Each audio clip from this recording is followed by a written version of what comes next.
প্রিয় দর্শক, আসসালামু আলাইকুম। শীতের সোনালি রৌদ্রের উষ্ণ শুভেচ্ছা। আবারও চলে এসেছি পুষ্টি ও স্বাস্থ্য কথা নিয়ে। আজকের বিষয় মটরশুঁটি।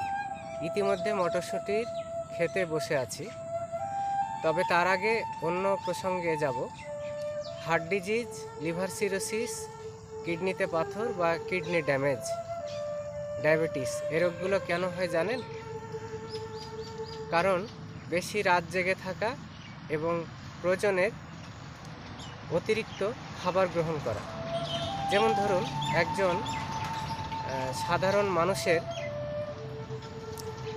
দিনে 60 গ্রাম মাংস গ্রহণ করা উচিত, কিন্তু আমরা প্রয়োজনের তুলনায় অনেক বেশি গ্রহণ করি। তাহলে এর মধ্যে থাকা পুষ্টিগুণ এবং ফ্যাট দেহের কোথায় যাবে?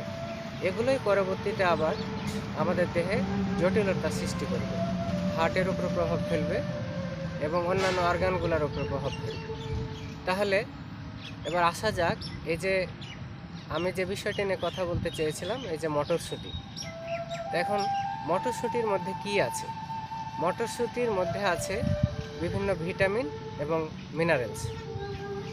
আছে ভিটামিন সি, আয়রন, ভিটামিন বি6, calcium, magnesium, sodium, potassium, fibre এবং সুগার। এই মটরশুঁটি খেলে আমরা কি কি স্বাস্থ্য উপকারিতা পাবো? তার মধ্যে হচ্ছে রোগ প্রতিরোধ ক্ষমতা বাড়ায়, সুগার নিয়ন্ত্রণ করে, কোষ্ঠকাঠিন্য দূর করে, ক্যান্সার প্রতিরোধ করে এবং হার্ট ডিজিজের উপকার করে, অর্থাৎ হৃদযন্ত্র ভালো রাখে। যাদের ওজন বেশি তারা খেতে পারেন, তাহলে তাদের ওজন কমবে।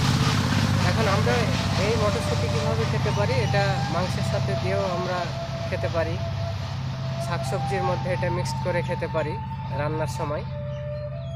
আরও বিভিন্নভাবে স্বাদ এবং সুবিধা মতো আমরা এটা খেতে পারি। তো প্রিয় দর্শক, আজকের মতো মটরশুঁটি নিয়ে এখানেই শেষ করছি।